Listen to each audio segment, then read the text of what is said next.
I'm Drex, and this is Introduction to Poi Spinning from Spinballs. In this video, we're going to tackle pendulums, an incredibly important tool for making transitions with poi. The theory behind pendulums is that you want to move the poi around, but not let the head get above your hand. This may seem like a deceptively simple goal, but it will teach a method for moving poi that requires a much greater degree of control over the poi's momentum than we've had to use just yet. We're going to start off learning pendulums by just swinging them back and forth underneath our hand.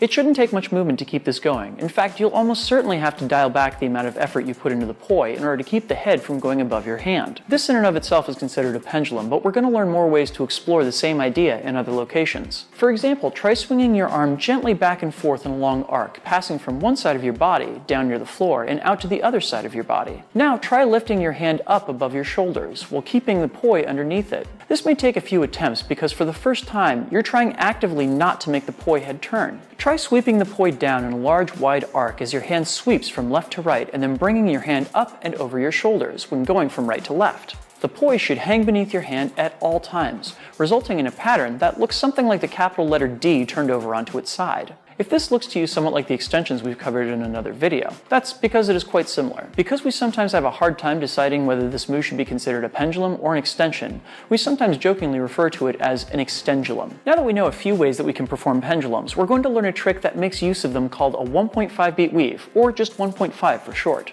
1.5s involve performing a single beat with the poi followed by a pendulum over top. The two hands perform the sequence out of phase with each other such that one is always doing the beat while the other is always doing the pendulum. To learn this trick, we're going to start with the poi in your right hand turning clockwise in a static spin down near your hips, while the left hand dangles its poi directly above it in a pendulum. At some point, both top and bottom poi will be off to the right hand side of your body. Allow them both to come together to your right by stopping the static spin poi and allowing the pendulum poi to drop down to meet it. Turn your body to the right, letting your left hand drop down to your hips and begin turning counterclockwise. Your right hand will reach back around towards your right and come up past your shoulders, dangling the poi in a pendulum. Now, at some point, both top and bottom poi will both point over towards the left-hand side of your body at the same time. You'll allow them to come together by dropping the right-hand poi while you stop the left-hand poi from turning, like so. Turn off to the left and return the right hand to your hips, spinning clockwise while letting the left hand sweep back to the left and then above your shoulders to perform a pendulum again. Go through this entire sequence again, counting 3 beats on each side of your body before stopping and turning, spinning 3 beats with the right hand, stopping and turning right, 3 beats with the left hand, stopping and turning left, and when this gets to feeling comfortable, try dropping it to only 2 beats before stopping and turning, spinning with the right hand twice, stopping and turning right, turning with the left hand twice, stopping and turning left.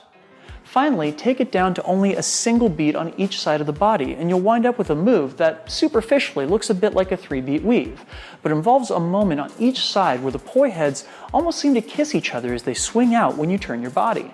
When you get up to speed with this trick, it's really easy to run into problems with the pendulum on each side, finding that either you have too much momentum and the poi head goes above your hand, or it sweeps wildly to the side. 2 things to keep in mind to prevent this from happening.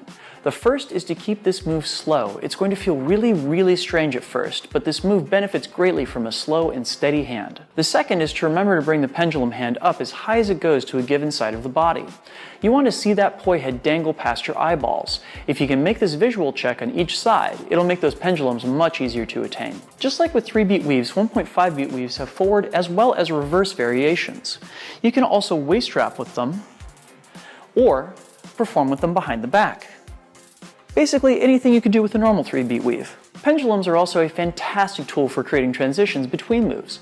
Try dropping them into moves you already know and see how you can use them to switch timing or direction. One such example, you can switch in and out of a 3-beat weave if you don't let the pendulum hand rise on either side of the body. Switch back and forth by letting the top hand on any side of your weave rise up in a pendulum. And that point where the poi heads seem to kiss in the middle, you can use that to transition into split-time opposite flowers. The possibilities are endless. Try seeking out your own transitions and see what emerges. Thanks so much for watching. Now show us what you can do. Share your photos and videos of your progress with Spinballs.